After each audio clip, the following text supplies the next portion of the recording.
আসসালামু আলাইকুম রহমতুল্লাহি ওবারাকাতু। মহান রব্বুল আলামিন সূরায়ে নূরে ঈমানদার ব্যক্তিদেরকে ইরশাদ করে বলেন, ওয়াতুবু ইলাল্লাহি জামিআ আইয়ুহাল মুমিনুনা লাআল্লাকুম তুফলিহুন। অর্থাৎ হে মুমিনগণ, তোমরা সকলে আল্লাহর দিকে ফিরে যাও, তওবা করো, তাহলে তোমরা সফল কাম হবে। সুপ্রিয় দর্শক, আমরা যদি মহান রব্বুল আলামিনের দরবারে তওবা করি, ইস্তেগফার করি, তাহলে আল্লাহ রাব্বুল আলামিন আমাদেরকে ইহকালেও সফল করাবেন, পরকালেও সফল করাবেন।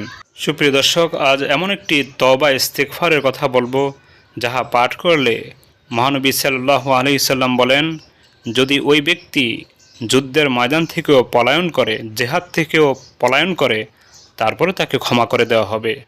অর্থাৎ সে ব্যক্তি যদি বড় কোনো গুনাহ করেও থাকে, তারপরে তাকে ক্ষমা করে দেওয়া হবে। কারণ যুদ্ধের ময়দান থেকে পলায়ন করা এটা কবিরা গুনাহ, বড় গুনাহ। তো সেটা যদি ক্ষমা করে দেওয়া হয়, তাহলে অন্য অন্য গুনাহও ক্ষমা করে দেওয়া হবে। তবে এই ইস্তেগফারটি পাঠ করতে হবে তার অর্থ বুঝে, মর্ম বুঝে, এবং যে গুনায় লিপ্ত আছে সেই গুনাহ থেকে ফিরে আসতে হবে সশরীরে। আসুন আমরা সেই ইস্তেগফারটি শিখি এবং তার উপরে আমল করি। সেই ইস্তেগফারটি বলার পূর্বে আমি সকলকে অবগতির জন্য বলবো, আমি আমার ইসলামিক লাইভ চ্যানেল ও অন্যান্য চ্যানেলে যত দোয়া, দুরূদ, জিকির ও তাসবিহের ভিডিও দিয়েছি, সবগুলিকে একত্রিত করে একটি বই লিখেছি। বইটির নাম দিয়েছি কোরআন ও সহিহ হাদিসের ভিত্তিতে নববী দোয়া। বইটিতে 700টি দোয়া ইস্তেগফার রয়েছে। সুপ্রিয় দর্শক, প্রতিটির বাংলা উচ্চারণ, অর্থ এবং রেফারেন্স উল্লেখ করা হয়েছে।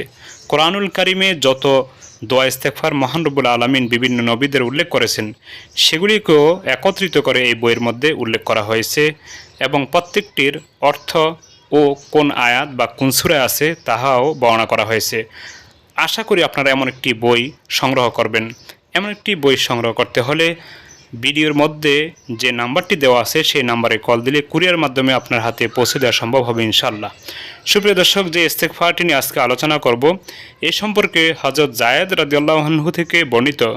রাসূল করিম সাল্লাল্লাহু আলাইহি সাল্লাম বলেন, আস্তাগফিরুল্লাহাল্লাযী লা ইলাহা ইল্লা হুয়াল হাইয়ুল কাইয়্যুম ওয়া আতুবু ইলাইহি। যে ব্যক্তি বলবে, তার গুনাহ ক্ষমা করে দেওয়া হবে, যদিও সে যুদ্ধের ময়দান থেকে পলায়ন করে। সুপ্রিয় দর্শক, আমরা এই ইস্তেগফারটি তার অর্থ মর্ম বুঝে যখনই সুযোগ পাবো তখনই বেশি বেশি করে পাঠ করব। ইনশাআল্লাহ আল্লাহ রাব্বুল আলামিন ক্ষমা করে দিবেন। আমিন। আসসালামু আলাইকুম।